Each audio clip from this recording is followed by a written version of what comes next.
Coucou à tous, bienvenue sur le passage des feuilles. Alors aujourd'hui, je fais une petite présentation d'oracle, un oracle qui est extrêmement particulier, un espèce de très bel ovni qui se distingue à la fois par son graphisme, par la forme de ses cartes, par le contenu de son message, par la façon de l'utiliser, le choix que vous avez dans la façon de l'utiliser, aussi par le fait que l'interprétation est beaucoup moins codifiée, échappe au code habituel qu'on utilise dans les oracles et encore bien sûr plus dans les tarots. On n'a pas avec cet oracle, le Kantiji Oracle, on n'a pas de la colonne vertébrale de sens habituelle. Pourquoi ? Parce qu'en fait on est sur quelque chose de très poétique, d'assez métaphorique, imaginatif, décalé. Il peut y avoir des notions ou des scénettes absurdes avec un élément de fantastique qui vient perturber l'interprétation habituelle. Voilà les amis, ce que ça donne cet oracle. C'est l'oracle à mon sens idéal pour ouvrir votre façon de lire en fait, pour challenger votre intuition, pour vous éviter de tomber dans une forme de systématisation de la lecture. Alors avec un tarot bien sûr on a encore plus tendance à le faire, peut-être moins avec un oracle vous me direz, mais les systématisations peuvent nous attaquer par d'autres biais. Par exemple le sens qu'on attribue collectivement à certains mots, à certains outils. J'avais une discussion très intéressante comme ça avec une amie hier soir par rapport aux termes qu'on emploie, à ce que ça évoque de différent pour chacun, à ce que ça évoque pour la collectivité, comment ça nous enferme, comment ça nous libère quand on se les réapproprie, les concepts de 3D, 5D, tout ce qui habite le monde spirituel, le monde en règle générale, mais là, comme on est sur de la lecture d'oracle, je vais parler de ces références-là. Et là, on va complètement sortir de ça. Vous avez l'impression que vous entrez un peu comme dans Narnia, dans un nouveau monde, quoi. Vous ouvrez la porte d'une armoire, là en l'occurrence une boîte à oracle, et vous vous retrouvez avec des références qui sont légèrement déplacées, décalées en fait. Et pour le coup, ça renouvelle merveilleusement la vision. Je viens d'entendre une phrase dans un reportage qui disait « Si la solution est invisible, il faut regarder autrement ». Et alors cet oracle-là, clairement, si vous vous sentez un peu ras-le-bol des oracles, que vous trouvez trop bateaux, que vous avez l'impression d'avoir déjà vu, il y a des moments où on peut se sentir comme ça, hein, même avec des oracles qu'on aime beaucoup, et on se dit « Oh non, ce message-là, je l'ai vu 40 fois ». En fait, le cerveau ne voit rien de nouveau là-dedans, et même l'intuition, elle a du mal à se décoller du sentiment habituel qu'elle a avec cette carte, et c'est comme une espèce, on est blasé un peu. On est blasé, on a l'impression que ça tourne en rond, que... Il peut y avoir des moments comme ça quand on lit les cartes. Et avec cet oracle-là, ça vous rafraîchit direct la capacité intuitive. Voilà, ça peut être déconcertant. Je vais vous montrer un peu plus avant pourquoi. Si vous aimez avoir des références fixes en termes d'interprétation, si vous êtes dans une période en fait où vous voulez que les choses soient claires, carrées, simples, bah peut-être que cet oracle-là, il va vous gaver plutôt qu'autre chose, hein, c'est possible. Voilà, vous identifiez ça en fonction de vos besoins en règle générale, ou de vos besoins cycliques.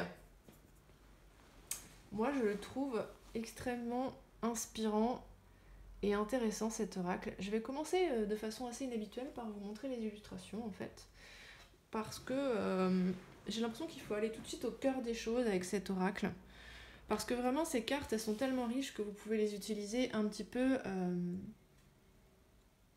toutes seules en fait. Typiquement, alors vous voyez elles sont assez grandes, les cartes sont assez grandes, elles sont brillantes, relativement souples mais pas trop, hein, c'est de la bonne qualité. Et vous avez un dos magnifique ici avec une espèce de toile d'araignée en surbrillance. Voilà. Oui, elles sont extrêmement vastes dans le sens où elles vous emmènent direct dans un monde onirique, Il y a des plongées directes dans l'inconscient, dans des références poétiques, comme je disais tout à l'heure, légèrement étranges, bizarres, décalées.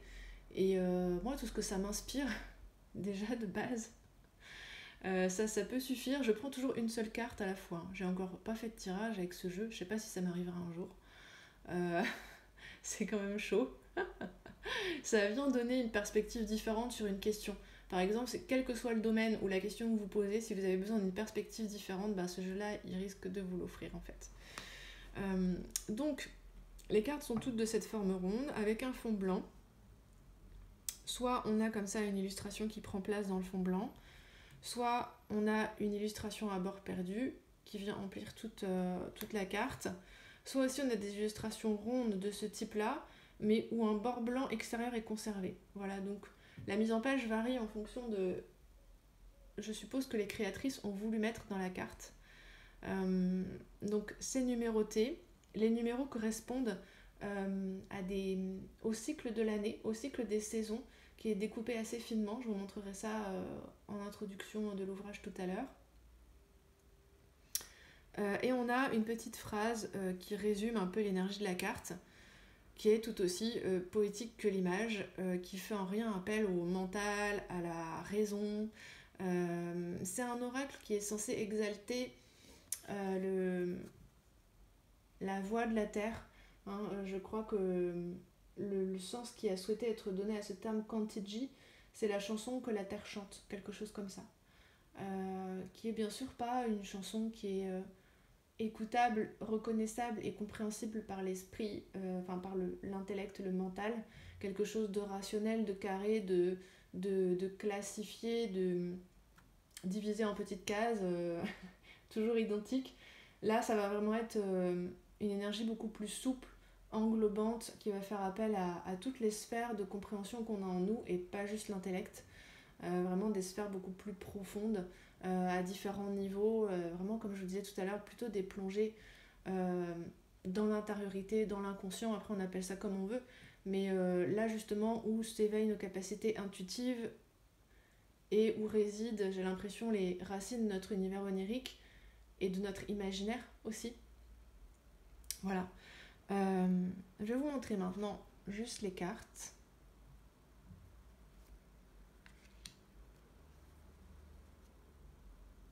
Donc il y a des choses qui sont assez minimalistes comme ça. Celle-ci c'est ma préférée. Living Mountain, montagne vivante.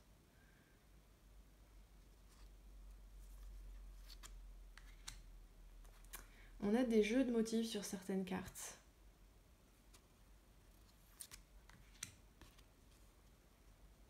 Il y a des choses qui sont semi-abstraites.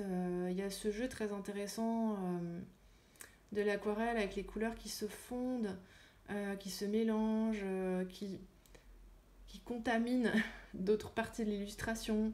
On retrouve quand même une idée de silhouette, mais il y a des éléments qui sont compréhensibles et classifiables et d'autres non en fait.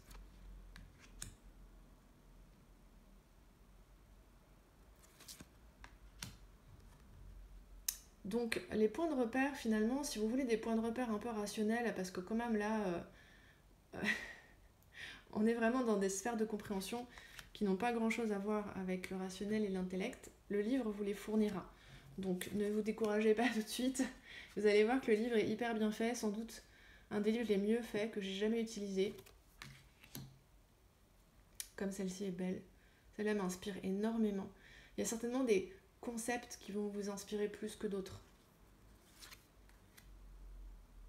Et d'autres qui vont juste paraître absurdes. Et si vous fonctionnez juste avec l'intellect, vous allez vous dire, mais qu'est-ce que je vais faire de ça? Le jardin des dents perdues, oui bien sûr.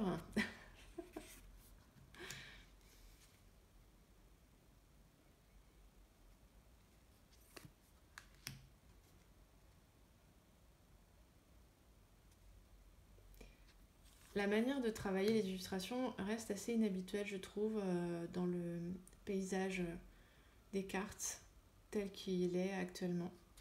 Et ça aussi, c'est intéressant. Vous voyez les motifs dont je parlais.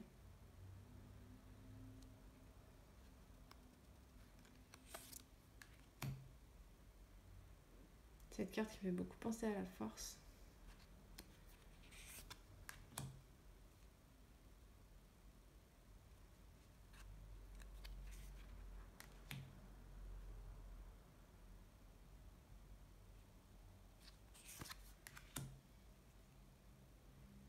Donc vous voyez que ça s'inspire d'éléments ou de fonctionnements qui sont des fonctionnements de la nature.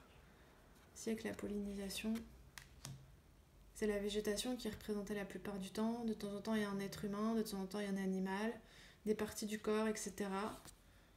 Ah, vous voyez, celle-ci, c'est celle qui joue le plus sur cette idée de motif. Je la trouve assez remarquablement faite. Il me semble qu'il y a un artiste très intéressant qui a beaucoup travaillé avec ce principe de motif en creux, en fait, de petites formes répétées qui forment une grande forme. Je crois qu'il s'appelle Escher. À vérifier, mais je crois. Il y en a qui vont juste évoquer une émotion. Moi, je sens beaucoup d'émotions juste avec celle-ci, où il y a moins d'éléments reconnaissables.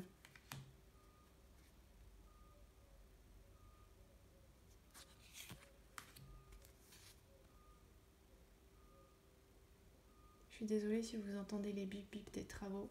Ça s'était arrêté avant que je recommence la vidéo et là ça reprend. Toutes les fenêtres sont fermées, mais...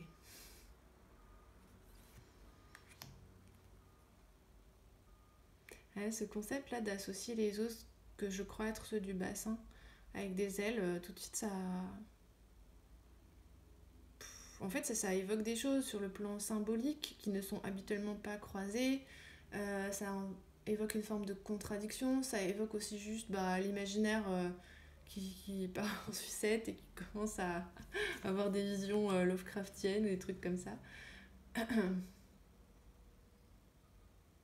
Celle-ci, elle me parle moi beaucoup philosophiquement, quoi, cette idée que le fossé se réduit à des dimensions raisonnables quand on se décide à le sauter en fait. Alors que peut-être on le voit plus grand tant qu'on en a peur et qu'on se décide pas à y aller. Non, celle-là, elle est magnifique.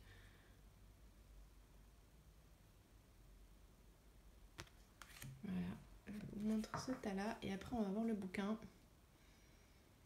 Celle-ci, elle est assez drôle. Il y en a qui font rire aussi. Ça peut vous distancer aussi d'une problématique. Et ça, c'est une idée intéressante quand on tire les cartes. Vous distancer en vous offrant un autre regard, un autre point de vue, en attirant votre attention sur des éléments différents, ou juste en vous faisant rire en fait. Et en vous faisant aborder la question plus à la façon d'un enfant, en utilisant l'imagination, en n'hésitant pas à aller explorer des territoires qui pourraient sembler absurdes, non réalistes. Donc c'est un oracle qui est quand même assez fourni. Je crois qu'on a une 50aine de cartes, un peu plus de 50.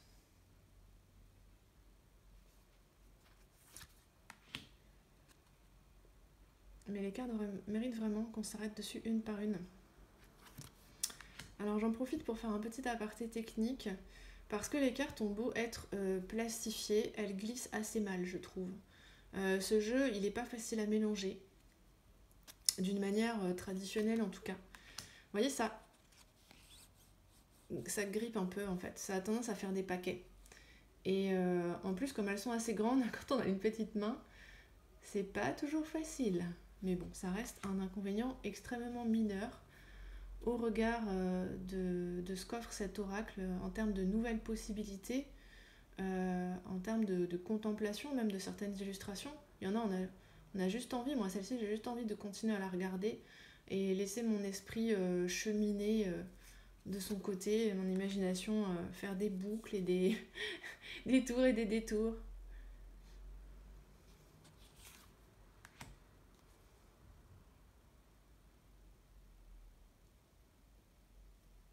Il y a toujours plusieurs niveaux d'interprétation en fait.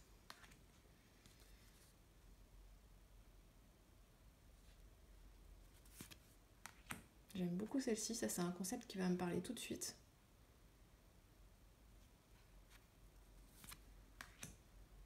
Ça c'est assez barré quand même. Mes pieds sont 2 poissons. Oui.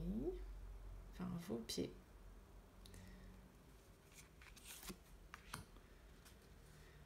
Ici, on a une belle baleine.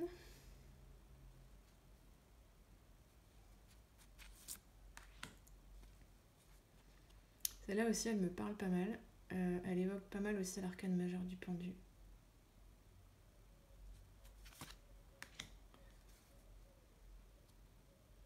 Là, on a quelque chose d'un peu chamanique, je trouve, d'un peu primitif.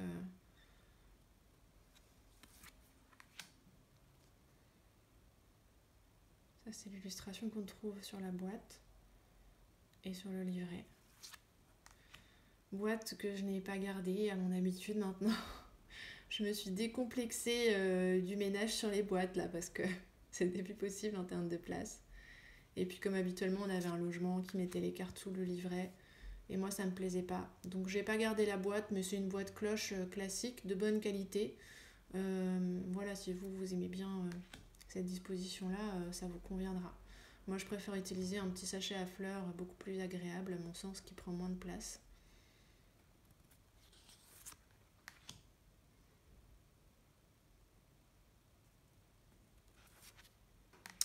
Cette idée que les formes ne sont pas clairement définies, ça laisse ça aussi l'imagination travailler, ça nous détache aussi de nos a priori habituels, dans le sens où le monde 3D dans lequel on vit, il a des formes bien reconnaissables d'un point de vue purement visuel, expérience de surface, etc. Et le fait d'effacer ces limites, d'effacer le tranchant de ces formes, l'uniformité de ces apparences-là, ça ouvre l'imagination, ça permet des associations plus riches et plus nombreuses aussi. Et il y a vraiment cette idée aussi de considérer les éléments de la nature comme des éléments vivants, au même titre que l'humain en fait, et de les placer tous sur un plan d'égalité. Et puis on termine sur une qui est très très belle. Voilà, moi ce sont vraiment les illustrations qui montrent des paysages plutôt, comme ces trois-là en fait, qui vont m'inspirer le plus. Donc maintenant je vais vous montrer le livret. Enfin le livre. Le livre. Qui est ultra bien fait, qui est pas du tout embêtant à lire même s'il est très fourni, parce que moi des fois je peux vite être un petit peu agacée par les introductions très longues. Enfin agacée c'est un peu excessif, c'est juste que je vais pas les voir en fait. Ici c'est quand même utile parce que on nous rappelle un peu le concept qui a présidé à la création de cet oracle, qui est d'amour de la terre et de connexion à la terre, et en même temps d'exaltation poétique de tout ça. Poético-pratique, parce que vous allez voir, on propose aussi d'utiliser le jeu comme un outil de connexion à la terre. Ce jeu-là, ce livret-là, est celui qui, à mon sens, de tous les jeux que j'ai vus jusqu'à présent, propose le plus de façons d'utiliser le jeu. Elle couvre un très large spectre de façons de l'utiliser, de points d'entrée pour aborder les ressources inspirationnelles, non, les ressources d'inspiration tout simplement, que sont chacune de ces cartes. Et c'est très modulable en fait, parce qu'on peut aller voir seulement ce qui nous intéresse, et c'est assez court. On peut danser toute une valse avec la carte en lisant chaque partie et chaque point d'entrée, pour essayer de regarder la carte comme de plein de directions différentes. Elle est au centre, vous vous placez au nord, après au sud, etc., au sud-est. Bref, là ça raconte l'histoire de la création de cet oracle, la philosophie qu'on trouve dessous. Ça c'est très intéressant. Les inspirations. Voilà, comment utiliser le livre. Les méthodes de travail. Donc, vous voyez, comme une pratique annuelle, et je vais vous montrer pourquoi. Là, ça parle un peu des autres utilisations, mais que je vais détailler parce qu'on les retrouve sur chaque carte en fait. Vous voyez, pour approfondir votre relation à la nature. Là, ici, c'est travailler avec le jeu en lui-même. Et ce que j'apprécie aussi, c'est qu'il n'y a rien d'abstrait dans la façon dont ce jeu est envisagé et dont on nous propose de l'utiliser. C'est toujours vraiment substantiel ce qu'on nous propose. Bon, là, c'est pour prendre soin du jeu. Ça, c'est un peu moins intéressant. Ici, on a des tirages, mais comme je vous disais tout à l'heure, même, ils ont l'air intéressants, mais pour le moment, moi, je tire une carte et c'est amplement suffisant. Vous voyez, le tirage du squelette, ça doit être hyper intéressant. Comme pour le reste, c'est original et c'est probant. C'est pas juste original pour faire du concept, quoi. Ah, ça, je suis pas allée voir encore. Vous voyez, ici, on a une espèce de carte par type de région. Les champs, les montagnes, les déserts, les îles, etc. Les schémas qui sont reliés au temps. La pluie, la neige. Super intéressant, ça non plus, je suis pas allée voir. Le contexte lunaire.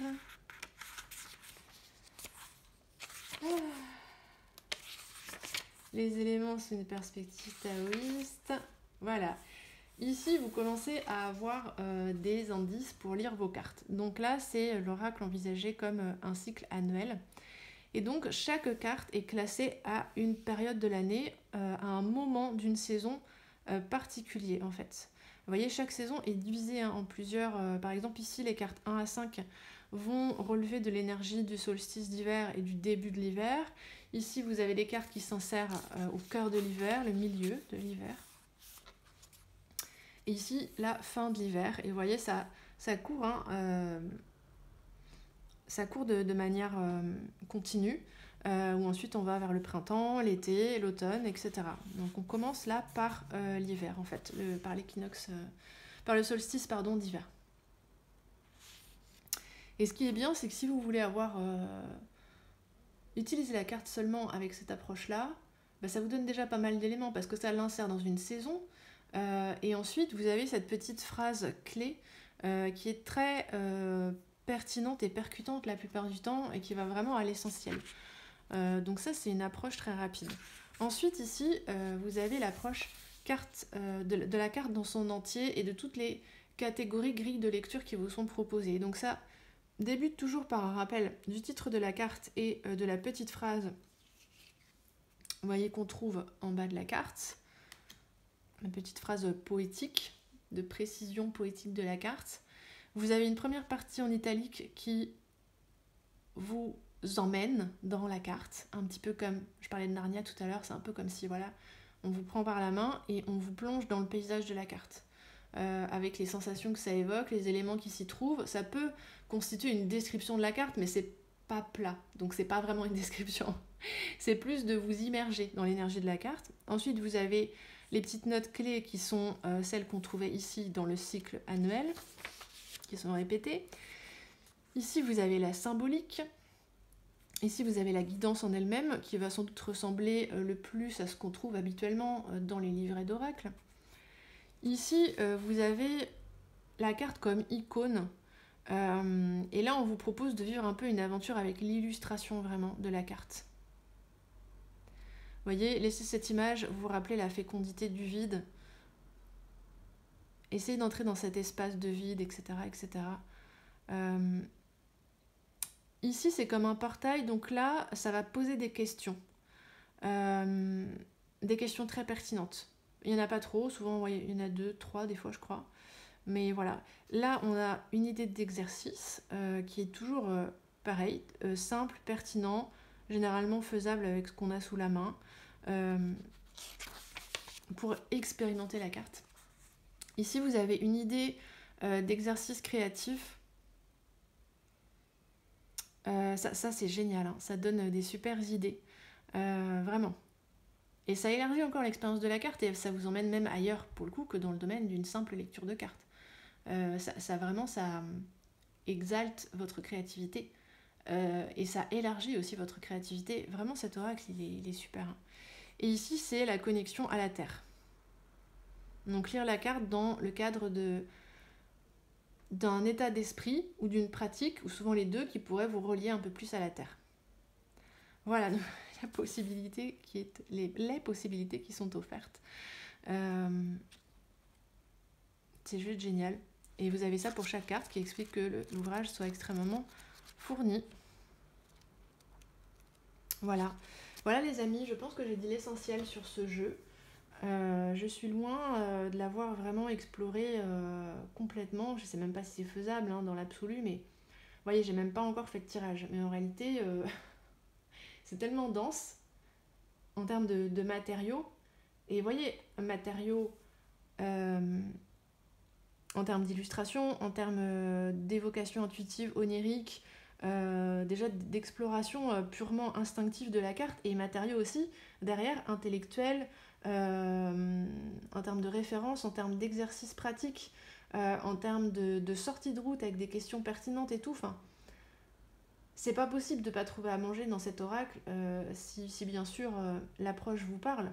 Voilà, c'est vraiment comme une porte sur l'inconnu, un petit peu au sens le plus pur du terme, quoi.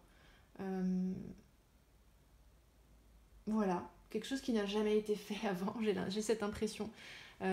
Certainement que il y a beaucoup d'oracles, de tarot qui m'ont échappé dans le paysage actuel. Il y en a tellement, en fait. Il y a tellement de choses fascinantes qui sortent sur Kickstarter, etc. Mais j'ai encore jamais rien vu qui ressemble à ça dans les reviews. Et Dieu sait que j'en regarde énormément tous les jours.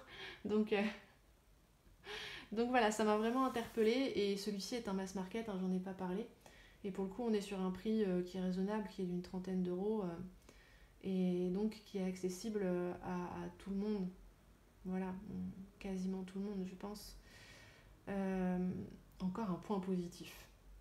Dites-moi ce que vous en pensez, les amis, ce que ça vous inspire, ce type d'art, ce type d'approche. Je vous remercie d'avoir suivi cette vidéo avec moi. Je vous invite à liker si ça vous a plu, à vous abonner si ce n'est pas déjà fait et si ça vous fait envie. Et puis je vous dis à bientôt pour de prochaines présentations de jeux. Si vous avez besoin d'une petite guidance privée aussi, vous trouverez mon adresse mail dans la barre d'information. À bientôt!